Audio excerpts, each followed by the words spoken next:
Hello, hello, hello everyone! Nakita niyo na ang aking munting teacup. Ibig sabihin, simula na ang 20% ang programang Puno ng Puso para sa mga seniors at kahit hindi pa seniors. And for this afternoon, may kasama tayong mag-asawa na sasamahan tayo sa pag-inom ng ating mainit na tsaa. Walang iba kung hindi si Brother Jonathan at si Sister Lisa San Miguel. So mag-hello po kayo sa ating mga lolos and lolas, titos and titas. Hello mga brothers and sisters, titos and titas, mga kapanalig, mga kapatid. Hello, good afternoon everyone. Inom na kami, sabayan nyo kami. Wow! Let us praise the Lord! And give Him thanks! So ang bilis po ng panahon, ang mga tao ngayon ay talaga namang tuloy-tuloy na ang mga activities dahil malapit na ang Pasko. Kahit na December 4 pa lang at Adbyento pa, pero alam niyo na ang mga Pilipino, handang-handa talaga yan sa Pasko at ramdam na nating Paskong Pasko na. So first question, Brother Jonathan and Sister Lisa, uso pa ba ang Adbyento? Siyempre naman. Siyempre naman. Kasi lahat Merry Christmas na eh, no? Oo. So ano ba ang kabuluhan? Ba't kailangan natin mag-Advent? Sa bahay po ba ninyo may mga Advent wreath? Opo, talagang inaasahan namin lagi na meron kaming Advent wreath dahil ito ay isa sa mga tradisyon ng Catholic Filipinos. No? At the same time, tinatanong din kami ng aming pare. Sabihin, dapat may Advent wreath na kayo. Pag nagmisa kayo, dapat nasindihan na. Otherwise, napapaya, Father, wala pa po. Kasi magbibilang eh, no? Magbibilang, Nandun yung countdown po, no? Sa bawat kandila.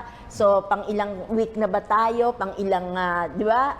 Iniintay mo na yung pink. Yung kulay pink. Na, ibig sabihin, ayan na. Malapit na. Malapit. Kumusta naman po ang tradisyon ng paglalagay ng Belen? Yeah. Actually, last weekend, nag-start na kaming maglagay ng aming Christmas tree.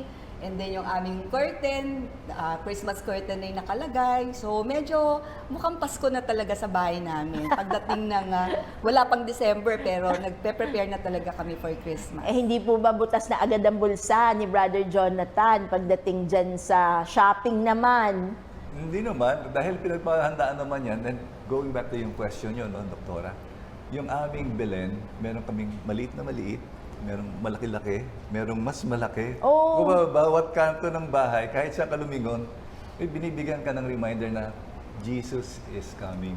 Amen. Amen. Tignan nyo, lolos and lolas, Jesus is coming. Baka naman nervyusin kayo. Jesus is coming to town. Hintayin natin. Looking forward to Christmas. Pero maganda ho yung tradisyon ninyo kasi all sizes. All sizes ng Belen. Pero maganda yan kasi may mga miniature na talaga, small, medium, and large. Napapag-usapan ho yung Belen kasi yan ho ang pinaka-staple natin bilang mga Katolikong Pinoy. Kailangan ng bawat bahay, pwede nang mawala ang ibang Christmas trimmings except the Belen. Dahil yan po, di ba, talaga ang ating pinaghahandaan.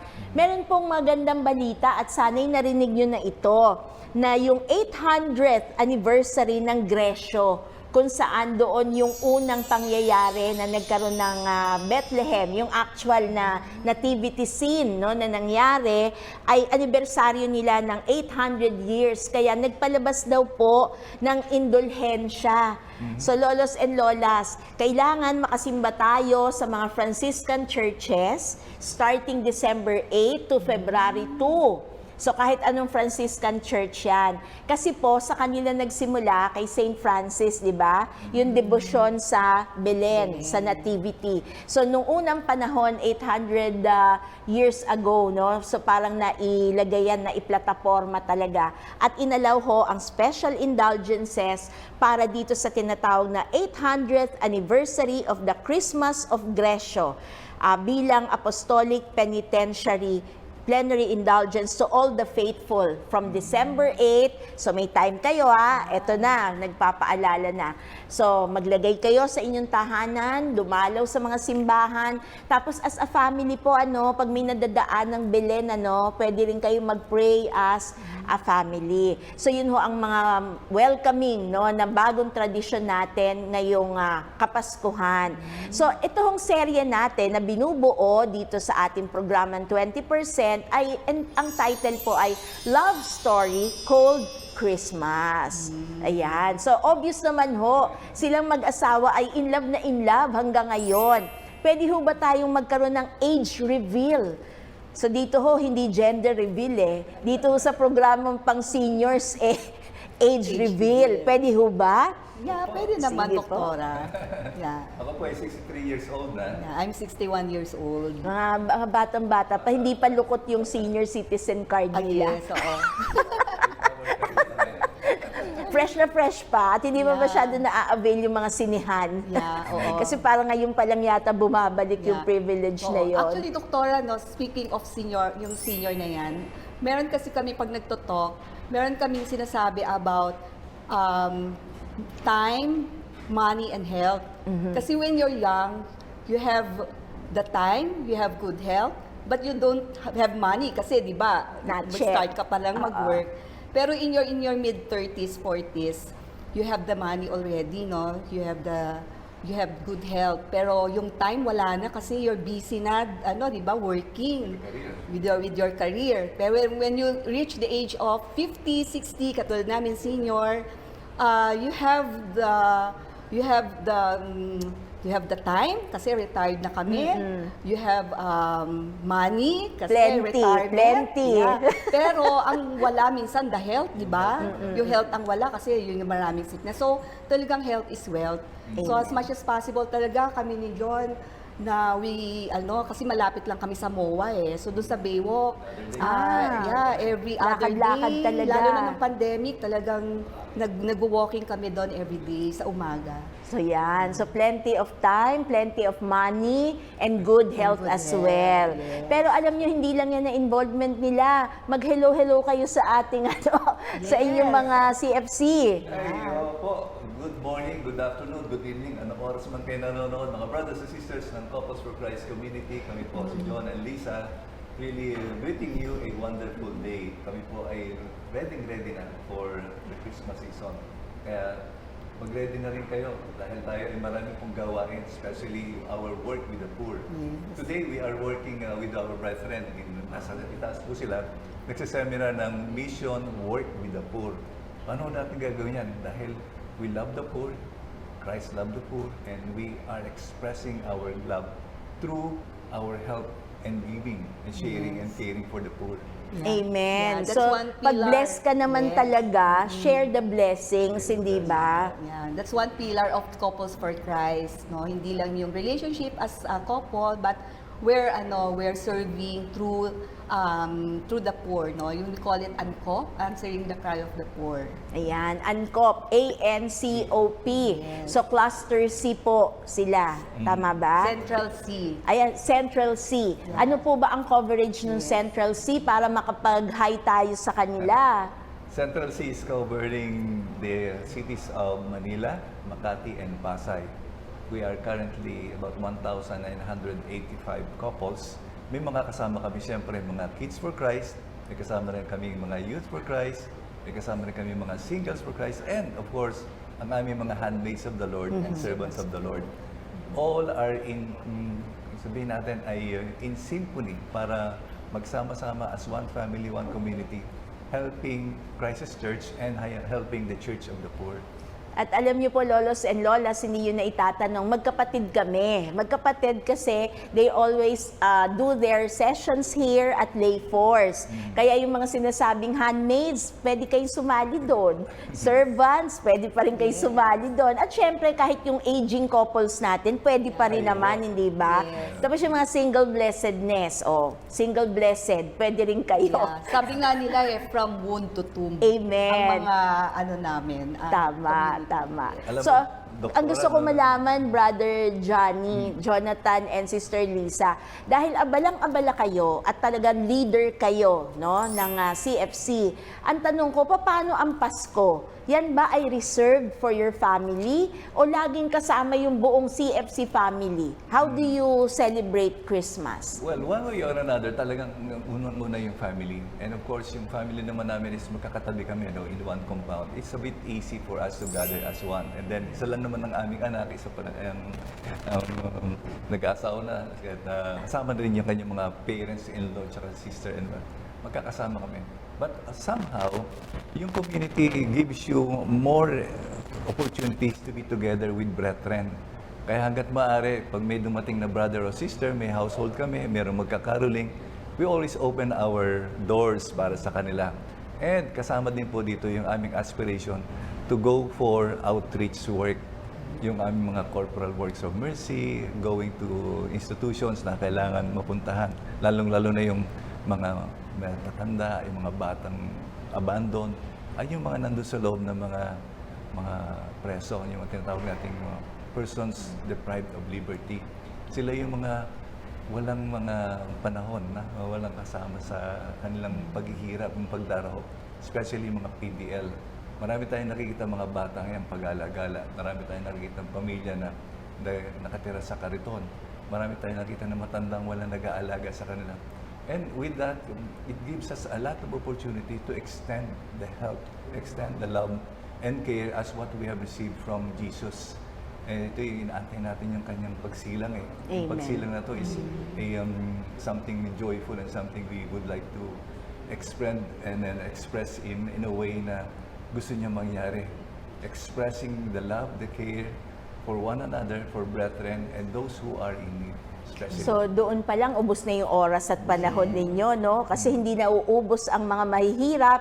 Sabi nga lolos and lolas sa salita ng Diyos, the poor will always be with you. Kaya parang we have to be ready for that. Yeah. Napansin nyo ba, Sister Lisa, Brother Johnny, na pag magpapasko, dumadami po yung mga beggars sa kalye. yeah, oo. Na-observe mo nyo po Yes. ba yan? Yes, Yung parang bumababa talaga sila from nowhere. Tapos talagang sasamantalahin nila yung pagkakataon na makapag-beg, no? Siyempre sad yun, sad.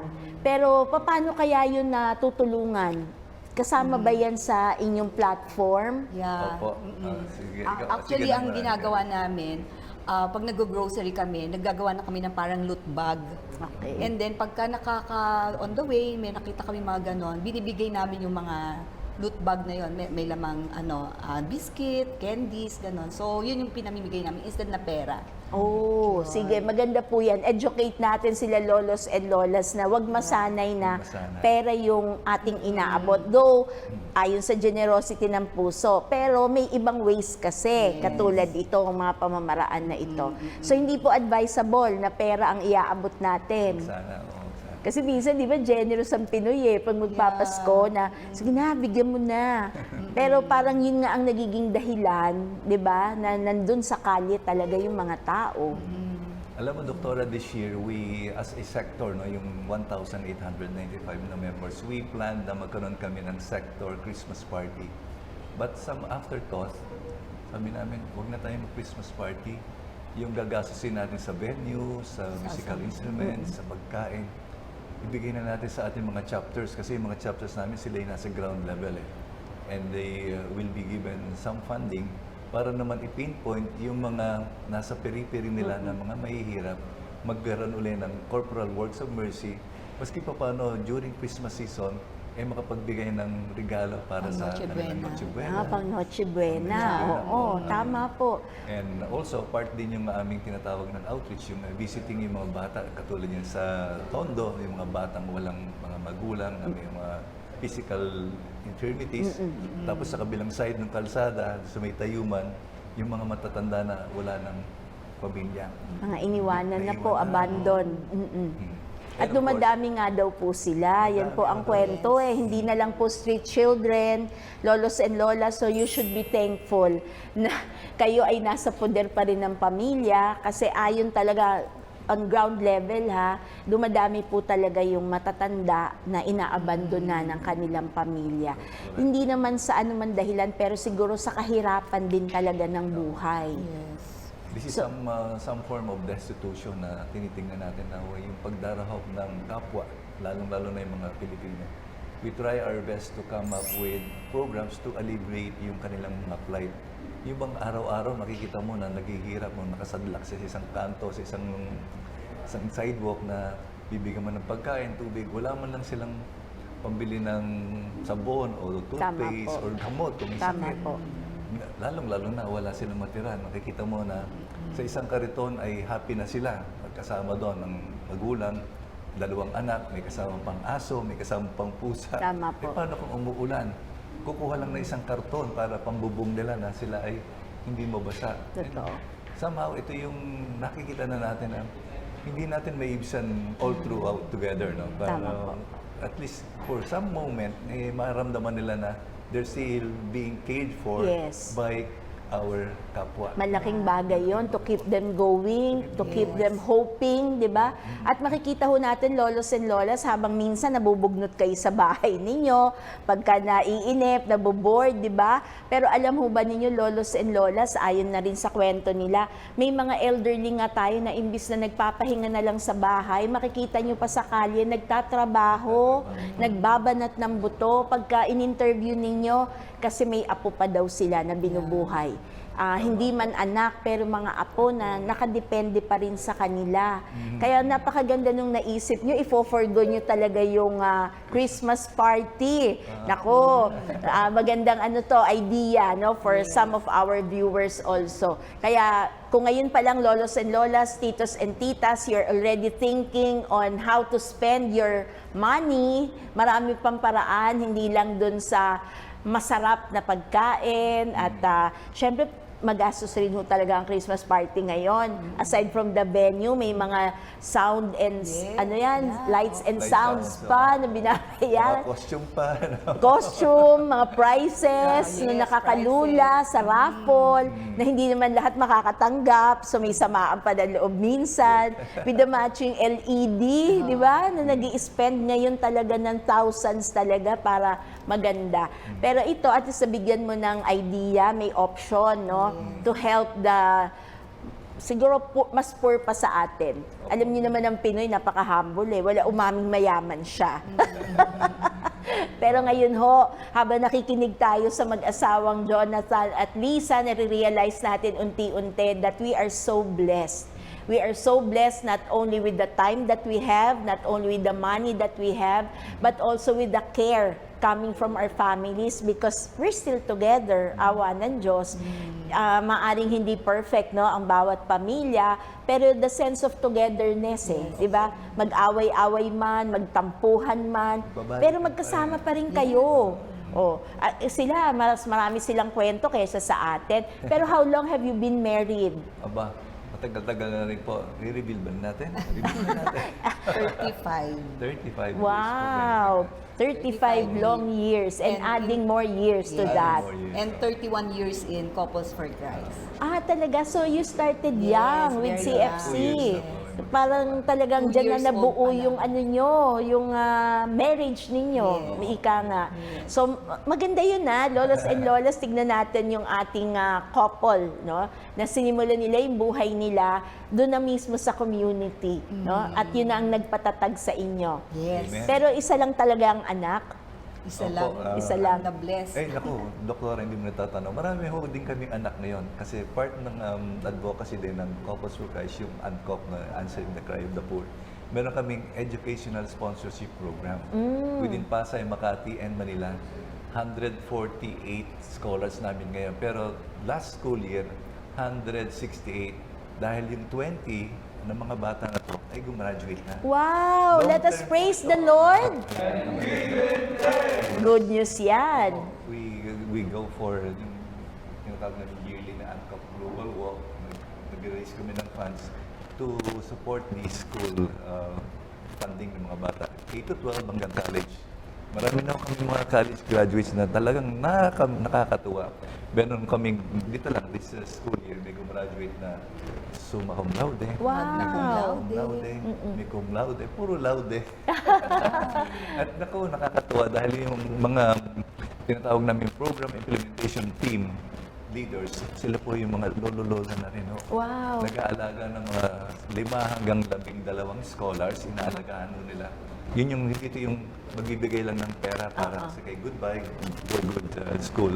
Hindi po, sila yung nag-aalaga. Meron din pong values formation because we believe na education will pave the way to eradicate poverty. Tama, Long tama. term. Tapos, siyempre, yung moral and sabihin natin yung pastoral values ng mga bata, mahalaga din. So, sinishepherd po nila. Ibig sabihin, tinututukan talaga.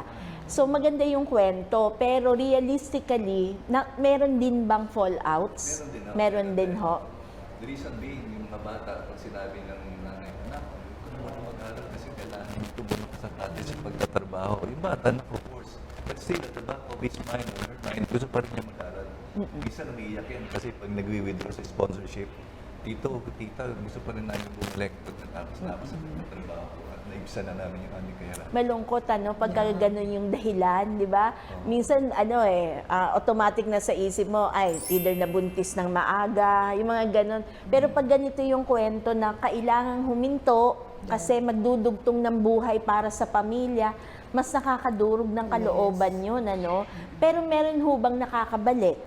Meron naman ang bumabalik dahil nga one way or another, pag yung desire ng bata na makapag-aral, and siyempre yung mga parents na gusto niya rin bigyan ng long-lasting na sabihin natin treasure na pamana sa anak is yung education. Tama. Nothing can beat that. And tinutuloy pa rin namin. Lalo na pag maganda ang record ng bata, walang problema sa kanyang pag-aaral, walang problema sa grades, binabalik ho. Ang mahalaga dito is makabalik siya sa pag-aaral with the focus na siya ay makagraduate, makakuha ng magandang trabaho.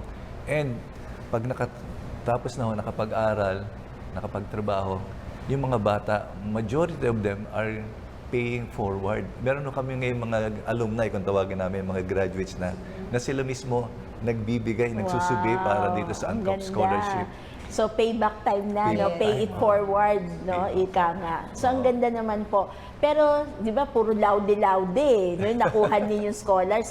Paano niyo sila pinipili? Paano kung talagang mahina po?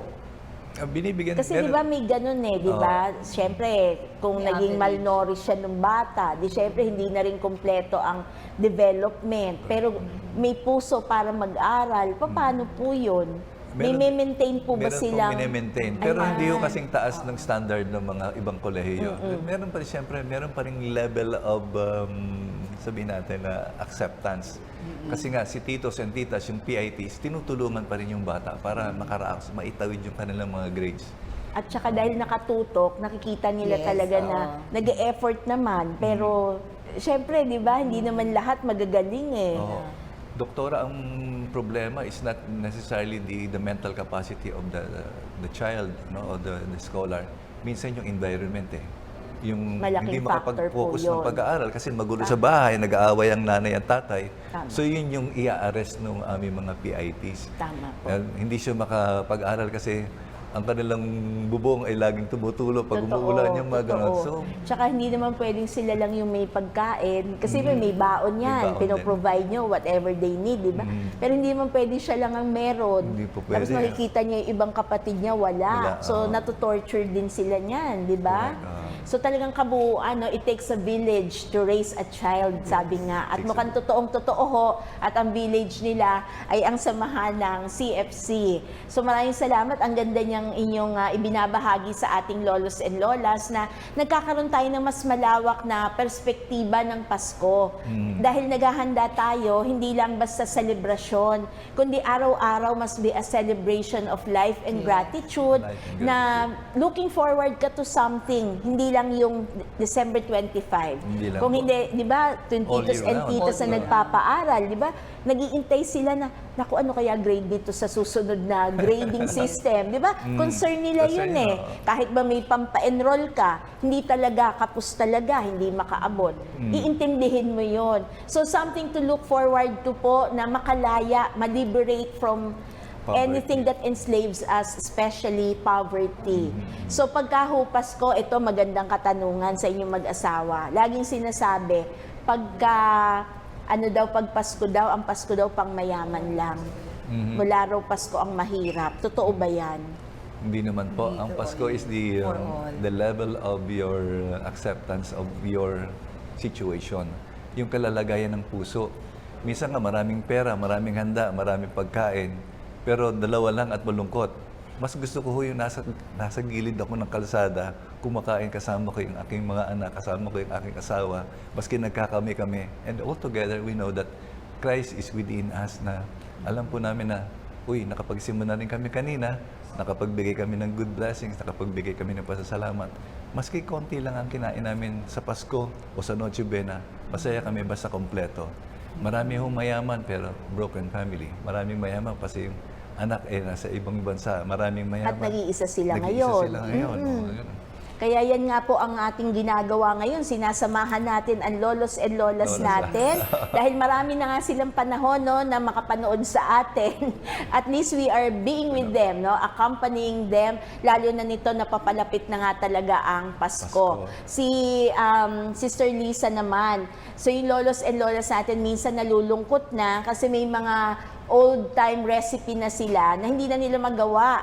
Kayo ba, meron ba kayong mga recipe na, di ba, na pinapasa-pasa mula lolo, lola, di ba, na ito, gawa to ng lola mo. May Oo, ganun ba kayo? Malaki yan. Sa amin wala. Pero ang lagi kong naaalala, pag ang mama ko magpapasko, siyempre yung kanyang fruit salad. Alam naman natin, di ba? No? Yan yung fruit salad, macaroni salad, spaghetti. Pero ang pinakamasarap ang ginagawa ng mama ko is caldereta. Wow. Yan, beef caldereta. Ang sarap talaga. Namana mo ba ang recipe niya? Ay, oo naman, di ba? Masarap, Sweetheart. Naman ako, di ba? So Puno masipag pagani. ba? Masipag ba na lutuin yan? Lagi bang part yan ng inyong selebrasyon? Yes. So yun ang mga Kaya bagay- lang ngayon, doktora, kasi dahil marami ng online, minsan, di ba, papagrab ka na lang ng mga food Mas madali kasi. Lalo na kasi, di ba, nung nag-pandemic kasi, di ba, halos Totoo. lahat ng pagkain online. Kaya minsan Totoo. kahit na tapos na yung pandemic, new normal, sabi nga nila, new normal, di ba? Talagang minsan nagpapadeliver na lang kami ng pagkain. Tama. Mas madali talaga kung lalo na tutuusin. paghandaan, naghahandaan, talagang ang hirap din kasing magluto so yun. Tama. Saka mas masarap. Tsaka ang pinakamasarap po niyan pag kami taga-kain. Yes, totoo, Yun ang mga role doktora. namin. Ang hindi alam ng mga lolos and lolas natin, ako nagluluto pero once a year lang.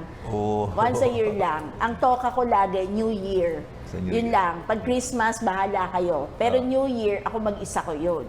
So, isa lang kasi kapatid ko, small family lang po kami. So, basta yung side ng asawa ko, tsaka side ko, basta New Year, ako ang in charge. Nauso na po ang buffet. Diba? Yes. So, gagawin ko, para hindi ako magluluto, mag-iipon ako ng pera. Para lahat kami, sige, doon na Sige, lang tayo doon na sa- kakain. Kasi minsan Pamili na mali-mali yung recipe ko napapagalitan pa ako kasi bunsuho ako. But anyway, napakasarap po ng ating kwentuhan, pero nagsisimula pa lang nasa Adviento tayo and getting nearer hanggang nabubuo na yung Advent wreath natin. Pag nasindihan na lahat ng ating kandila, ayun na. At syempre, kung ano pa yung ibang Christmas traditions ninyo, ihanda na ninyo. Pero sabi nga ng mag-asawang Jonathan at Lisa, walang pinakamatamis kung hindi ang kasama ang mahal sa buhay. Kaya ano po ba ang inyong mensahe para sa ating lolos and lolas, titos and titas bilang paghahanda for Christmas? Fellow seniors, lolos and lolas, titos and titas, tayo po ay maganda with prayers, Dahil alam naman natin na sa Advent, this is something that we are always preparing for, the birth of Jesus Christ. Dito makikita natin kung paano natin inahanda ang ating sarili, physically, emotionally, and spiritually, yung ibibigay sa atin na regalo. Ang regalo ng ating salvation, regalo ng pagmamahal, regalo ng pagkakaisa, regalo ng pamilya. Kaya sana po ay huwag natin kalimutan, lalong-lalo na kung kaya pa natin magsimba ng madaling araw o sa gabi, o hindi naman online, makompleto natin ang ating simbang gabi. Amen. Sige, ako Dahil naman maraming siguro. puto bumbong sa tabi-tabi. Oo, Tsaka yun, bibingka. favorite ko yan. Ako siguro message ko is forgiveness. Let's say, kung the whole year meron kang tao na nagkaalitan o nakasamaan ng loob, lalo na sa family or even sa asawa, siguro it's about time to forgive. Yun. So napakaganda po ng mensahe nilang mag-asawa, pero higit sa lahat, wag nyo rin kalimutan yung peripheries. Yung mga hindi magse-celebrate ng Christmas kasi walang-wala sila. Year-round, walang-wala sila. At yun po yung tinutulungan, sinusubukan ng CFC na talagang matugunan sa pang-araw-araw. Ang Pasko ho kasi hindi iisang araw lang. Kaya ihanda ho natin kung ano man ang kakayahan natin, pwede tayong tumulong sa ating kapwa at magiging mas makabuluhan ang ating Pasko. So hindi tayo maghihiwa-hiwalay na hindi tayo nakapanalangin. At ngayon, dalawa ang tagapagdasal natin. Dear Jesus, you are the hope in our uncentered world. You are the peace in our busy lives. This Advent, help us to slow down, listen to your voice, and focus on what's really important. Mother of Advent, share with us your heart of simplicity and the spirit of modesty that we may choose Jesus over consumerism. Help us prepare our families in welcoming the birth of your Son this Christmas. Bless our family and friends, and remember most especially the elderly and the aging. Amen. Let us praise the Lord. And give Him thanks. So kita-kita tayo sa susunod. Bye-bye. Bye-bye. Bye.